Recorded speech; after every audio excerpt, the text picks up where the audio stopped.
வணக்கம் நேயர்களே.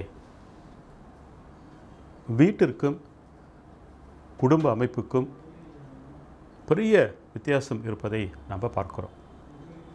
ஒரு வீடு என்பது மணலால் சிமெண்டால் கட்டமைக்கப்பட்டிருக்கின்றது என்றால் அதை நாம் வீடு என்று சொல்லுகின்றோம்.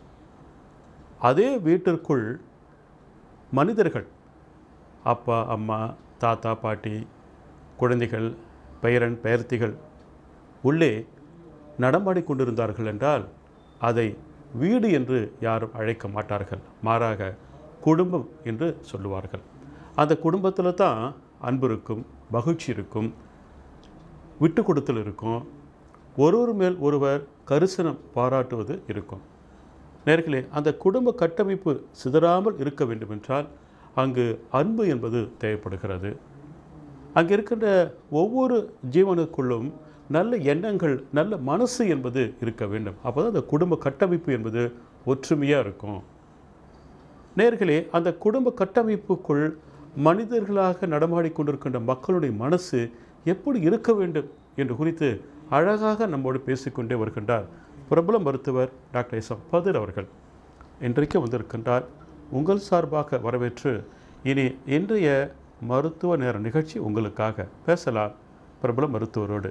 டாக்டர் வணக்கம். டாக்டர், நம்ம இந்த நிகழ்ச்சியில் டாக்டர் கணவன் மனைவி உறவுகள் மேம்பாடு குறித்து அழகாக பல கருத்துக்களை நீங்கள் நேயர்களோடு பகிர்ந்து கொண்டே வரீங்க. டாக்டர், இப்போ திருமண வாழ்க்கை, கணவன் மனைவி உறவு என்று வருகின்ற பொழுது அந்த திருமண வாழ்க்கையில் சில பிரச்சனைகள் இருக்கிறது என்றால் யாருக்கு டாக்டர் அதிகமான பாதிப்பு? அதாவது ஆணுக்கா அல்லது பெண்ணுக்கா? பொதுவாக இதுபோல் ஒரு பிரச்சனைகள் வரும்பொழுது, ஒரு சிக்கல் வரும்போது, ஏதாவது ஒரு பிரச்சனைகள் வருகின்ற பொழுது பொதுவாக பாதிப்பு அதிகமாக இருப்பது பெண்களுக்கு தான். அதாவது ஏனென்றால் பெண்கள் பொதுவாக என்ன ஒரு ஆவேசப்படுகின்றார்கள், ஆத்திரப்படுகின்றார்கள். அவர்கள் என்ன செய்வது, அதாவது எடுத்தேன் கவுத்தேன் என்று இருக்கின்றார்கள். அவர்களுக்கு ஒரு பிரச்சனை வருகின்றது, அதனுடைய இம்பேக்ட் என்ன, அதனுடைய தாக்கம் என்ன, அதனுடைய ஆழம் என்ன, அதனுடைய விபரீதம் என்ன என்பதையெல்லாம் அவர்கள், அதாவது அது தெரிந்தால் போல் அவர்கள் காட்டிக்கொள்கிறார்கள். ஆனால் ஆண் அப்படி அல்ல. ஆண் என்ன செய்கின்றான், அதனுடைய தாக்கத்தை அறிந்து, அந்த பிரச்சனையுடைய தாக்கத்தை அறிந்து, அதனுடைய டெப்த் என்ன, அதன் விளைவுகள் என்ன, அது என்னென்ன உண்டாக்கும் என்பதை அறிந்து அவன் அமைதியாக இருக்கின்றான். அவன் கூடிய வரை அவன் சமாதானமாக போய்விடலாமா என்று கூட நினைக்கின்றான். ஆனால் பெண்கள் அப்படி அல்ல. பெண்கள் அதாவது ஆவேசமாக இருக்கின்றார்கள். தான் தனியாக வாழ்ந்து விடலாம் என்ற ஒரு நம்பிக்கையில் இருக்கின்றார்கள். என்ன இருக்கின்றது பார்க்கலாம், நம்பிக்கை தானே, நமக்கு துணிவு இருக்கின்றது, இருக்கலாம் என்று அவர்கள் தனியாக வாழ்ந்து விடலாம் என்ற அதாவது ஒரு முற்போக்கில் அவர்கள் என்ன செய்கின்றார்கள், இருக்கலாம் என்று நினைக்கின்றார்கள். ஆனால் அப்படி அவர்கள் தனித்து வாழும்போது அது இந்த உலகம் என்ன செய்கின்றது, முதலில் அவர்களுக்கு ஆதரவு கொடுக்கின்றது. ஆனால் பின்பு அவள் தனியாக இருக்கின்றாள் என்றால் அவளுடைய தனித்தன்மை, அவளுடைய சுதந்திரத்தன்மை, இதை இந்த உலகம், சமூகம் அவள் ஏற்றுக்கொள்வதில்லை, அவளை பாராட்டுவதில்லை. ஆக என்ன செய்கின்றார்கள், அவளுடைய தனிமையை இவர்கள் தன்னுடைய லாபத்திற்காக சமுதாயம் அதை பயன்படுத்திக் கொள்கிறது. அப்பொழுதுதான் அவள் எண்ணுகின்றாள், நாம் ஏமாந்து விட்டோம், அவள் நொந்து விடுகின்றாள், இப்படி இருக்கின்றதே என்று. ஆக அவள் நினைக்கிற தான் இழந்த அந்த மதிப்பு மரியாதை அத்தனையும் திரும்ப வரும் என்றால் அது வருவதாக தெரியவில்லை, இந்த உலகம் கொடுப்பதாகவும் தெரியவில்லை சமூகம் அவளுக்கு. ஆக அவள் என்ன நினைக்கின்றாள், அதாவது இப்படி தான் இருக்கின்றது. இதில் பொறுத்தவரை என்னவென்றால் ஆண் என்றல்ல, பெண் என்றல்ல, ஆணோ பெண்ணோ எதுவாக இருந்தாலும் சரி, அதாவது இந்த சமூகம் அவர்களை பார்க்கும் விதம் வேறு, தனி மனிதனுடைய பார்வை என்பது வேறாக இருக்கின்றது. இவ்வாறு தான் அவர்கள் எவ்வளவோ காரணத்தை கொடுக்கலாம். எந்த காரணத்தை கொடுத்தாலும் அதை பார்த்தோம் என்றால் அது சரியாகவே இருக்காது. அவர்கள் கொடுக்கின்ற காரணத்தை நாம் விடிய உட்கார்ந்து அலசி பார்த்தாலும் ஆராய்ந்து பார்த்தாலும் அது ஒரு பயனும் இருக்காது. ஏன்னால் நோக்கத்தை பார்க்க வேண்டும். நோக்கம் என்பது வேறு. அவங்க நோக்கத்துக்கு ஏற்ற போல் தான் அவர்கள் காரணத்தை தேடுகின்றார்கள், காரணத்தை அவர் சமர்ப்பிக்கிறார்கள். அவர்கள் எந்த காரணத்திற்காக அவர்கள் வேண்டாம் என்று பிரிவுக்கு சொல்லுகின்றார்களோ அதே காரணம்தான் அது இணைப்புக்கும் சொல்கின்றார்கள். ஆக அந்த காரணங்களை வைத்து நாம் பார்க்க முடியாது. முடிவு தான், அவர்கள் முடிவு என்ன முடிவோடு இருக்கின்றார்கள், அந்த முடிவுக்கு ஏற்ற போது காரணத்தை அவர்கள் தேடிக்கொள்கிறார்கள். ஏனென்றால் இவர்கள் அதாவது அதிகமாக பாதிக்கப்படுகின்றார்கள்.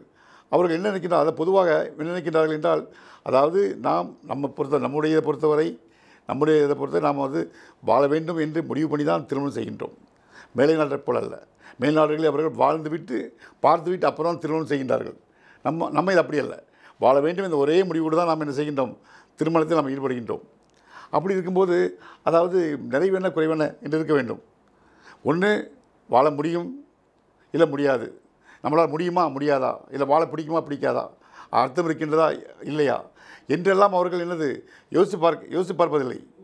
பொதுவாக என்ன செய்கின்றார்கள் என்றால், அதாவது ஒரு உதாரணமாக எடுத்துக்கொள்வோம். ஒருவர் இருக்கின்றார், எனக்கு இவ்வளோ அறிவு உள்ள இவன் ரொம்ப அறிவாளியாக இருக்கின்றான், ரொம்ப சாமர்த்தியசாலியாக இருக்கிறான், இவனோடு இன்னும் வாழ முடியாது என்று அது நவன் விடுகிறார்கள். இன்னும் சில எடுத்துக்கொள்ளோம் என்றால், இவன் அங்கே அதிகமான புத்திசாலியாக இருக்கிறான் என்று, இங்கே இவன் முட்டாளாக இருக்கின்றான், எனக்கு ஒன்றும் தெரியாது, இவனுடன் எப்படி வாழ்வது என்றும் இருக்கின்றார்கள். அதே நேரத்தில் இவன் இப்படி இருக்கின்றானே, இவன் அதாவது ஒரு அதாவது வெவியாக இருக்கின்றானே, நாமும் இவனை ஏற்காவை நிராகரித்து விட்டால் வேறு யார் இவனை ஏற்றுக்கொள்வார்கள், ஆகவே நாம் ஏற்றுக்கொள்வோம், இது கடவுளின் தண்டனையோ இல்லை என்றால் நமக்கு கடவுள் கொடுத்த வரமோ என்று எண்ணி அவர் ஏற்றுக்கொள்வோம் இருக்கின்றார்கள். ஆக நாம் யாரும் யாரையும் எப்படி செல்வதில்லை, அதாவது நிராகரிப்பதும் அவர்கள் ஏற்றுக்கொள்வதும் அவரவர்கள் மனதை பொறுத்தான் இருக்கின்றது. ஆக மனம்தான் அங்கே வருகின்றது. மனம் இருந்தால் மார்க்கம் உண்டு. யாரை வேண்டுமானாலும் நிராகரிக்கலாம், யாருடன் வேண்டுமானாலும் அவர்களை ஏற்றுக்கொள்ளலாம். ஆக அந்த திருமணம் என்பது அதனுடைய இது என்பது நிலைத்து நிற்கும் என்பது அவர்கள் இருக்கின்ற முடிவுகளை பொறுத்தான் இருக்கின்றது, அவருடைய மனதை பொறுத்தான் இருக்கின்றது. மனம் இருந்தால் மார்க்கம் உண்டு. டாக்டர், மிக சிறந்த கருத்துக்களை நேயர்களோடு நீங்கள் பகிர்ந்திருக்கிறீங்க. இது தொடர்பான ஒரு சிறிய ஐயம் எனக்கு இருக்கிறது. பொதுவாக மனித மனம் என்று பார்க்கின்ற பொழுது இரு வேறுபட்ட நிலைகளில் நம்மால் பார்க்க முடிகிறது. ஒரு வகையான மனம் எமோஷனல் என்று சொல்வார்கள், உணர்வு வயப்பட்ட நிலை என்று சொல்வார்கள். மற்றொரு வகையான மனோபாவத்தை இன்டெலிஜென்ஸ் என்று சொல்வார்கள், நுண்ணறிவு சார்ந்து பார்ப்பது என்று சொல்வார்கள். நேர்களே, மருத்துவர் அவர்கள் ஒரு சிறிய குழந்தைக்கு வழிகாட்டுவதை போன்று ஒரு பெரிய விஷயத்திற்கான தீர்வை மிக சுருக்கமாக நேயர்களோடு பகிர்ந்திருக்கின்றார். டாக்டர், இது தொடர்பாக ஒரு கேள்வி. பொதுவாக அந்த மனித மனம் என்று வருகின்ற பொழுது இரண்டு வகையாக நம்ம பார்க்கிறோம். ஒன்று எமோஷனல் என்று சொல்லுகின்றோம், உணர்வு வயப்பட்ட நிலை என்று சொல்லுகின்றோம். மற்றொரு பகுதியாக இன்டெலிஜென்ஸ் என்று சொல்லுவோம், நுண்ணறிவு சார்ந்த பிரச்சனைகளை கையாள்வது என்று. இப்போ நீங்கள் சொன்னீங்க, ஒரு பெண்ணாகப்பட்டவள் தனது கணவனுக்குள் முரண்பாடுகள் வருகின்ற பொழுது சற்று எமோஷனல் உணர்வு வயப்பட்ட நிலையில் முடிவெடுக்கிறாங்க, அது தவறு என்று சொல்கிறீங்க நீங்கள். டாக்டர், இந்த மனோபாவம் ஆணுக்கு இருக்குமா இருக்காதுங்களா? இதுபோல் இந்த பெண்கள் ஒரு பிரச்சனை வருகிறது, கணவன் மேலே கோபம் வருகிறது, அல்லது அவங்களுடைய எதிர்பார்ப்பு பொய்த்து விடுகின்ற பொழுது உடனே அவசரப்பட்டு எமோஷனலாக அவங்க யோசனை பண்ணுறாங்க, ஒரு உணர்ச்சி வசப்பட்டு அவசரப்பட்டு ஒரு முடிவு எடுக்கிறாங்க. ஆனால் உங்களுடைய கருத்தின்படி இந்த நிலையை தாண்டி ஆணாகப்பட்டவன் சற்று இன்டெலிஜென்ஸ் அறிவு சார்ந்து யோசிக்கிறதுனால சகிப்புத்தென்பது ஒருவருக்கான வாய்ப்பு இருக்கிறது, அந்த குறைகளை கூட அவனால் ஏற்றுக்கொண்டு வாழ்க்கையை அவனால் பயணிக்க முடிகிறது என்ற கருத்தை சொல்கிறீங்க நீங்கள். இயல்பாகவே ஆணுக்கு அந்த எண்ணம் இருக்குங்களா? பொதுவாக உளவியல் என்ன சொல்கிறது என்றால், அது பெண்களுக்கு உணர்ச்சி படுவது அதிகமாக இருக்கின்றது, ஆண்களை விட பெண்களுக்கு உணர்ச்சி வசப்படுவது அதிகமாக இருக்கின்றது. அந்த உணர்ச்சி வசப்படுவது ரொம்ப அதிகமாக இருக்கின்றது ஆண்களை விட. பொதுவாக சொல்லுகிறோம் நாம் பெண்கள் பொறுமையாக இருப்பார்கள் சொல்லுகின்றோம். ஆனால் உளவியல் என்ன கூறுகிறது என்றால், ஆண்களை விட பெண்களுக்கு தான் உணர்ச்சி வசம் அதிகமாக இருக்கின்றது என்று கூறுகின்றது. அவர்கள் எளிதாக உணர்ச்சி வசப்படுவார்கள் ஆண்களை விட என்று கூறுகிறது. அவர்களுடைய அமைப்பை அப்படித்தான். ரொம்ப அற்புதமான கருத்து டாக்டர். நீங்கள் ஒரு நிகழ்ச்சியில் சொன்னீங்க, ஆணாகப்பட்டவன் ஆள்பவன், பெண்ணாகப்பட்டவள் ஆளப்படுபவள், இயற்கையை அப்படி தான் கட்டமைத்திருக்கிறது என்ற கருத்தை நீங்கள் சொன்னீங்க டாக்டர். அப்போ இயல்பாகவே சில நேரங்களில் பெண்கள் எமோஷ்னல் உணர்வு சார்ந்து எடுக்கின்ற முடிவு அது பெரிய பாதிப்பை ஏற்படுத்துகிறது என்ற கருத்தை சொல்கிறீங்க நீங்கள். இயல்பாகவே அவங்களுடைய உடல் கட்டமைப்பு அப்படித்தான் இருக்கின்றது, மனமாகட்டும் உடல் கட்டமைப்பு அப்படி தான் இருக்குன்றீங்க. மிக சிறந்த கருத்தை பதிவு பண்ணியிருக்கிறேன். ஆனாலும் அவர்கள் அறிவை வளர்த்து கொண்டால், அறிவு வளர்ச்சி வரும்பொழுது அதனுடைய அது வீரியமாயிடும், இது குறையும். மகிழ்ச்சி டாக்டர். அதனால் இந்த நிகழ்ச்சியின் வாயிலாக உங்கள் கணவன் மனைவிக்குள்ள முரண்பாடுகள், மாறுபட்ட சிந்தனைகள் வருகின்ற பொழுது கணவன் மனைவி இருவரும் தனியே அமர்ந்து பேச வேண்டும்.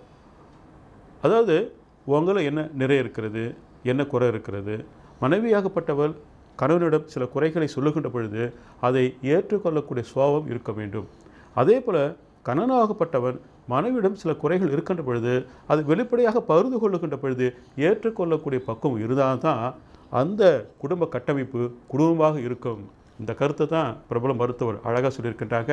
அதாவது புரிந்து கொள்ளுங்கள், புரிந்து கொள்ளுங்கள், ஏற்றுக்கொள்ளுங்கள், ஏற்றுக்கொள்ளுங்கள், ஒப்புக்கொள்ளுங்கள். ஒப்புக்கொள்ளு. அப்பா, புரிந்து கொள்ளுங்கள், ஏற்றுக்கொள்ளுங்கள், ஒப்புக்கொள்ளுங்கள். தப்பு எங்களை இருக்குது, நான் தான் அவசரம் பேசிட்டேன், சாரிப்பா, மன்னிச்சிருப்பா.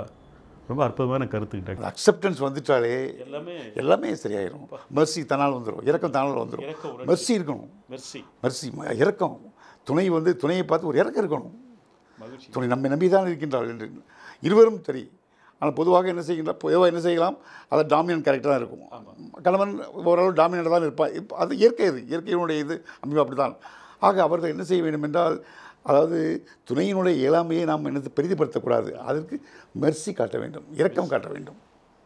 இரக்கம் என்பது மிக முக்கியமான ஒன்று. ரொம்ப அற்புதம் டாக்டர். இரக்க உணர்ச்சி, இரக்கம். மெர்சி என்பது ஃப்ரெஞ்சு வார்த்தை. டாக்டர் இப்போ ஃப்ரெஞ்சோடு பேச ஆரம்பிச்சேன் நினைக்கிறேன் நான். மிக சிறந்த கருத்துக்களை பதிவு செய்திருக்கின்றார். நன்றியை தெரிவித்துக்கொண்டு மீண்டும் நாளை புதிய கருத்துடன் சந்திக்கலாமா? இது கமல தொலைக்காட்சி உங்களுக்காக வழங்கி கொண்டிருக்கின்ற மருத்துவ நேரம் நிகழ்ச்சி. சந்திக்கலாம். நன்றி, வணக்கம்.